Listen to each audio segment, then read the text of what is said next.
Ooh, you know what? I have been waiting to do this video for a while. And I'm very, very shocked. Nobody on YouTube has managed to touch this subject.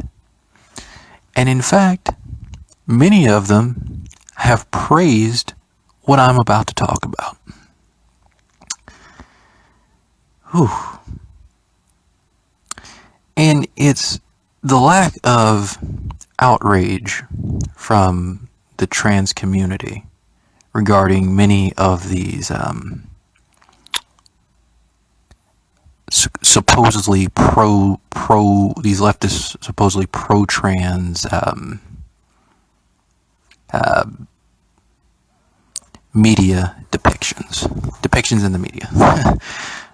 Words are all slurred. The first one, it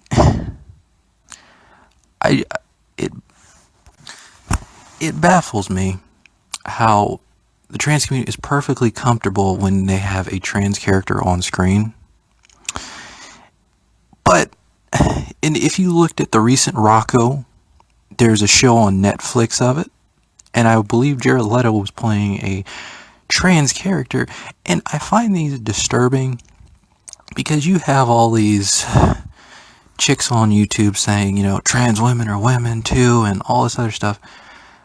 Okay, why do you have images that you guys back where the image isn't a woman, it's a guy effectively in a wig and girls' clothes? Yeah. They so care about us, don't they? In Rocco, the movie on Netflix, turned from being a great continuation of the series in parodying our current generation to it became a piece of transgender propaganda where, you know, Ralph Bighead was trans, and he wanted his father to accept him, which see, my problem with political pieces like that is they always fall flat on their face. They're not trying to tell a story. They're trying to be preachy and just plain propaganda. And once again, in that video, what did you have? He didn't try to be feminine or nothing. It was the same person, just with long hair and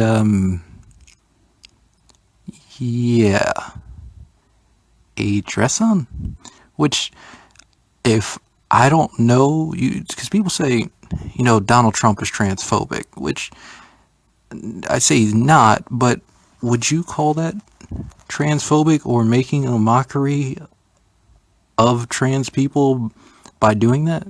You had the one dude on that show on Amazon who plays a trans woman, which there's nothing feminine about him, by the way. The show won an Emmy a few years ago. It was something crazy like that.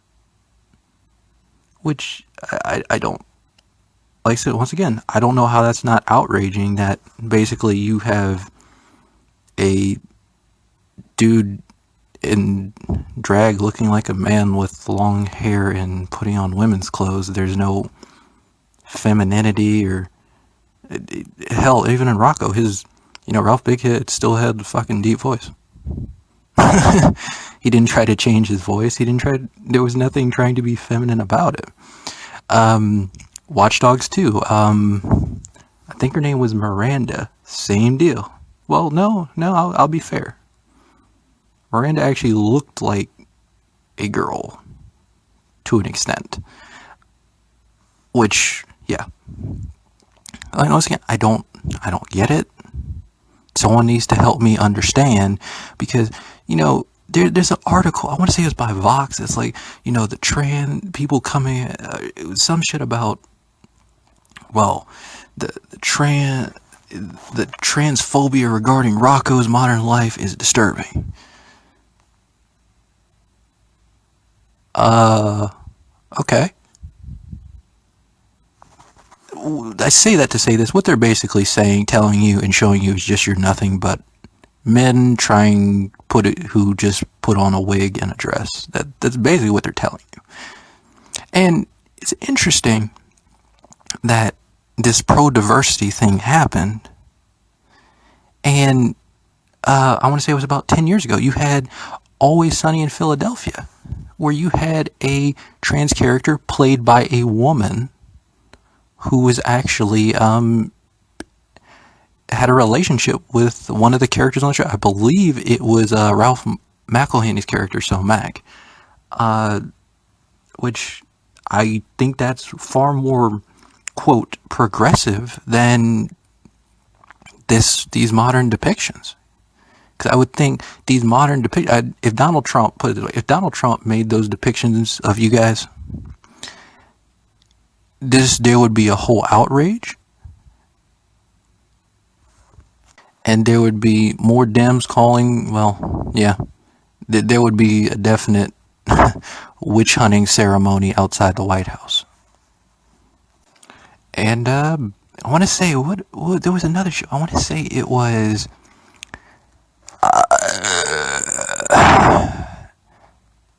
the show with, what was it?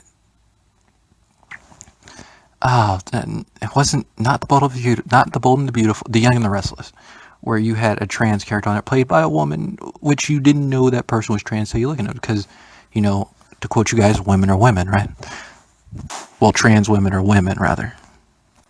And if you ask me, the reason they will not put those images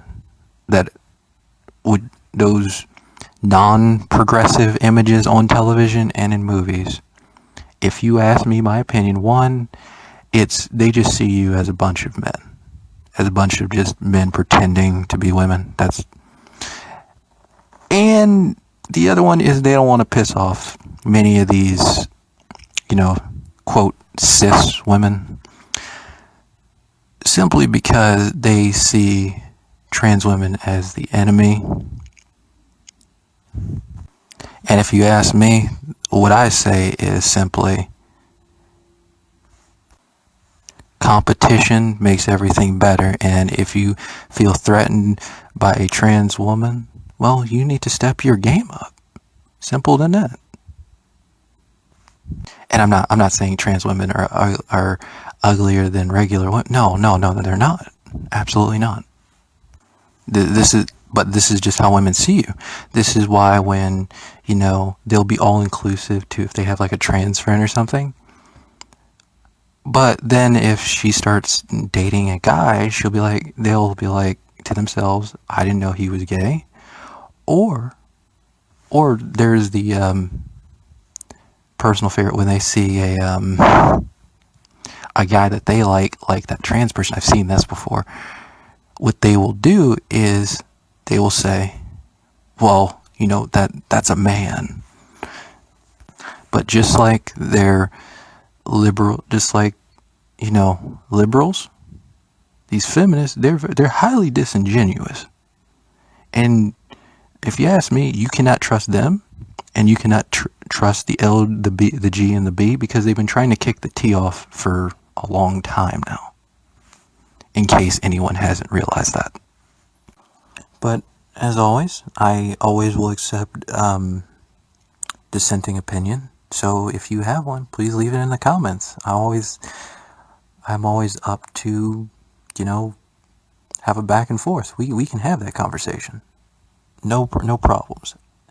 But to everyone out there, have a good day.